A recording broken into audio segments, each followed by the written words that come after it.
I have bought another new car joining the 31 gang with the other guys, finally. That Corolla I had was just being an absolute pain in the ass. Pretty much what happened was I took it down to somewhere in Adelaide to get all the wiring done and the engine loom and the fuel tank all plumbed up and everything, and was all sweet. And I got about half an hour down the road and the head gasket blew on it.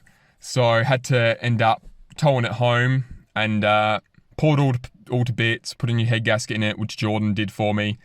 And honestly, we could never get the thing running again. The timing wasn't working. We were fucking around with the Dizzy for hours and hours, and we could never seem to be able to get the thing going again. So I flogged that off to someone else who hopefully would be able to get it going, and bought a 31.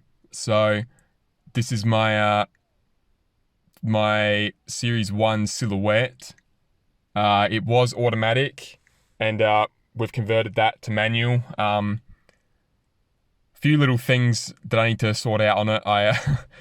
After we did the manual, I babied it for a bit, and then tried to give it a bit of a launch, and something fucked up in the gearbox or somewhere underneath, and it's got a bit of a weird, some weird noises going on with it. But pretty much today I've got some new wheels to put on it, and I'm gonna probably lower it a little bit more.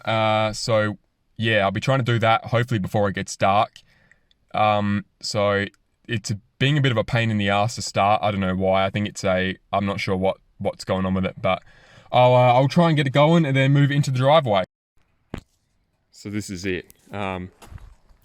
It's honestly pretty nice. Probably one of the cleaner ones that I've seen, which is why I bought it. I paid a fair bit for it, in 31 money anyway. But yeah, pretty tidy. The plan is kind of to be a bit of a track car, but I still want to keep it pretty much streetable. I'm not going to be doing hydros or anything. I might put a bucket seat in it just for if I do take to the track. I have like an old crusty Bride out in the shed, which I'll probably try and just work something out with that. It's pretty much the only kind of thing I want to do now is probably I do need to lock the diff up. It has one of the factory LSDs which literally don't lock at all. So hopefully I can get some 411s for it if I can find some. They seem to be getting pretty hard to come by at the moment. But otherwise I don't know what I'm going to do. I have to work something out. These are what I'm putting on. So these are the 15.8 rotor Shakatans, which everyone seems to do on these. I tried to fit him the other night, and as it turns out, this thing has HR31 brakes on the front, and it didn't clear. So I'm probably gonna have to run at least I'm hoping a 5mm slip-on will do it. I'm about to test that now, and then I'm gonna probably order some from GK Tech or something. Good news is I can finally get rid of these as well. Don't really like running these things, but that was from the previous owner, put them on there. I lowered that about 1.5 centimeters, about 15mm. Yeah, I chucked one on and I still had a little bit of room to go, because I got some pretty beefy tyres on there, bigger than I actually would have really wanted. I won't be able to go super low on them, but that's probably kind of a good thing. Not too bad, honestly. That's with that was 1.5 centimeters out of the rear, so it's not too bad. They're still pretty. I mean, there's a fair bit of room under there, so I might go a bit lower another day. Being coilovers, I'm hoping I don't get too much suspension travel, but they're not super high spring rate or anything. So these are the brakes that were just rubbing when I put them on the other night.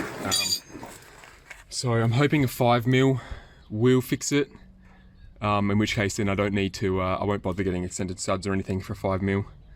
And I reckon when I put them on the other night, I think I worked out I could get about probably another almost 1 inch drop in the front, so I'll try maybe 2 centimeters to start with.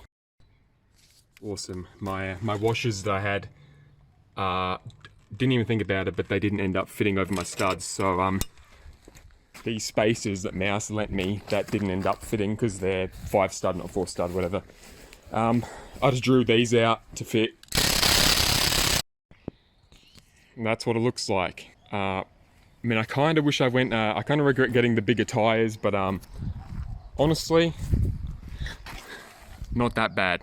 The only downside is the 5mm. It's still just probably literally maybe a millimeter off the edge of the rim in there. So I'm probably gonna have to go either an 8mm and then get extended studs, or I legit might just get a 1cm bolt on, I reckon. All in all, I think it looks pretty damn good. So now I've just got to do the other side and I'll be leaving it like that. Finally finished, just in time because it's starting to get dark, but that's all good. I'm probably going to have to, yeah, because these fronts are barely clearing, if even. There might be like literally like a millimeter in there, but I don't know if we can see in there or not, but probably gonna have to do the extended studs, and I'll just get a 1cm slip-on, 10mm slip-on. But other than that, when I was doing it, I must have got the height wrong in the back, because this side's probably like a centimeter or so higher than the other rear. But honestly, after looking at it, I think I could probably go a little bit lower all round. But I'll have to see once I can actually drive it. I'll have to see if it's going to cause any rubbing or anything like it is. But that's pretty much the finished product, and yeah.